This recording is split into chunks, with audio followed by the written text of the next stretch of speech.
বসে বৃষ্টি দেখছে, এত সুন্দর হাওয়া দিচ্ছে।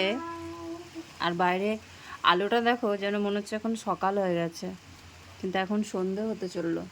এখন 6:45 বাজে। কেউ বলবে মেঘ করেছিল, এখন হঠাৎ করে বৃষ্টিটা শুরু হলো আর আকাশটা একদম মানে সাদা হয়ে গেল।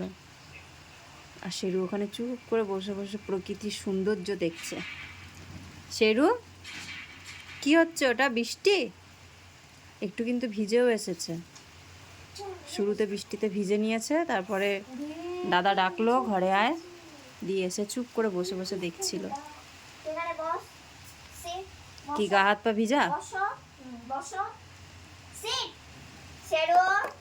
হ্যাঁ, গুড বয়। আমি নিয়ে আসছি, দাঁড়াও কাপড়, তারপরে মুছি নেবো, তারপরে যা করবো করবো। কারেন্টও চলে এসেছে, কারেন্ট চলে গেছিলো আমাদের। আর এই দেখো বাইরে বৃষ্টি হচ্ছে, বৃষ্টিটা জোরেই হচ্ছে, কিন্তু ক্যামেরাতে অতটা দেখা যাচ্ছে না।